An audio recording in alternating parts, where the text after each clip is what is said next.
Hola, soy Diego Sebastián Presa Garza. Esta lectura corresponde a la sesión número 06 del segundo texto. Se titula La profesión de la fe. La idea principal es la revelación de Cristo y mi pregunta pertinente es ¿cuál es la etapa de revelación más importante? El resumen de la lectura es el siguiente. De lo primero que se nos habla es sobre la revelación de Dios, que dispuso Dios en su sabiduría revelarse a sí mismo y dar a conocer el misterio de su voluntad, mediante cual los hombres, por medio de Cristo, tienen acceso al Padre en el Espíritu Santo. ¿A qué nos referimos con esto? Nos referimos a que Dios habita una luz inaccesible, quiere comunicar su propia vida divina a los hombres creados por él. Por lo tanto, al revelarse a sí mismo, Dios quiere hacer a los hombres capaces de responderle y de amarle más allá de lo que ellos serían capaces. Pero el designio divino de la revelación se realiza a la vez mediante acciones y palabras ligadas entre sí. Esto nos dice que vamos a hacer que se comporta una pedagogía divina. Entonces, Dios se comunica con el hombre y lo prepara por etapas para acoger la revelación sobrenatural. Entonces, después se nos habla sobre las etapas de la revelación. La primera, que nos dice que desde el origen Dios se da a conocer. Dios creándolo todo, da a los hombres testimonio perenne de si en las cosas creadas y queriendo abrir el camino de la salvación sobrenatural, se manifestó. Además, personalmente a nuestros primeros padres ya desde el principio.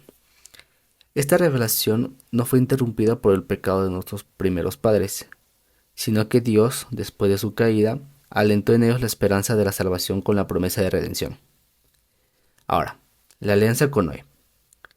Una vez rota la unidad del género humano por el pecado de Dios, decide salvar a la humanidad a través de etapas. La alianza de Noé expresa el principio de la economía divina con las naciones.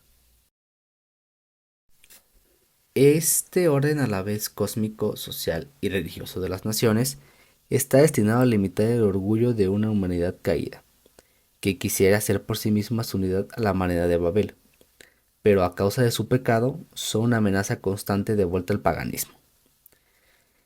La alianza de Noé permanece en vigor mientras dura el tiempo de las naciones, hasta la proclamación universal del Evangelio. Después se nos habla sobre Dios formando a su pueblo Israel. Se nos dice que después de los patriarcas, Dios constituyó a Israel como su pueblo, salvándolo de la esclavitud de Egipto. Estableció la alianza de Sinaí y por medio de Moisés le dio su ley. Ahora, Israel es el pueblo sacerdotal de Dios, aquellos a quienes Dios habló primero, el pueblo de los hermanos mayores, por así decirlo. Por los profetas, Dios forma su pueblo en la esperanza de salvación, en espera de una alianza nueva y eterna destinada a los hombres. Es por esto que los profetas anuncian una redención radical del pueblo de Dios, la purificación de sus infidelidades. Serán sobre todo los pobres y los humildes del Señor quienes mantendrán esta esperanza, o las mujeres santas como Sara, Rebeca, Raquel, Miriam, Débora, etc. En esta lectura se nos dice que no habrá otra revelación. La economía cristiana como alianza nueva y definitiva nunca pasará, ni hay que esperar otra revelación pública antes de la gloriosa manifestación de nuestro Señor Jesucristo.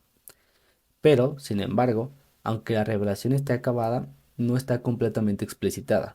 Por esto, corresponderá a la fe cristiana comprender gradualmente todo su contenido en el transcurso de los siglos. Bueno, a lo largo de los siglos, han habido revelaciones llamadas privadas. Algunas son reconocidas por la misma Iglesia. Estas, sin embargo, no pertenecen al depósito de la fe. De hecho, su función no es la de mejorar o completar la revelación definitiva de Cristo, sino la de ayudar a vivirla más plenamente en una cierta época de la historia, guiado por el magisterio de la Iglesia. El sentir de los fieles sabe discernir y acoger lo que en estas revelaciones constituye una llamada auténtica de Cristo o de sus santos a la Iglesia. Ahora, la fe cristiana no puede aceptar revelaciones que pretendan ser superior a la revelación de Cristo que sucede en la plenitud. Y es el caso de ciertas religiones no cristianas y también de ciertas sectas recientes que se fundan en semejantes revelaciones. Muchas gracias, hasta luego.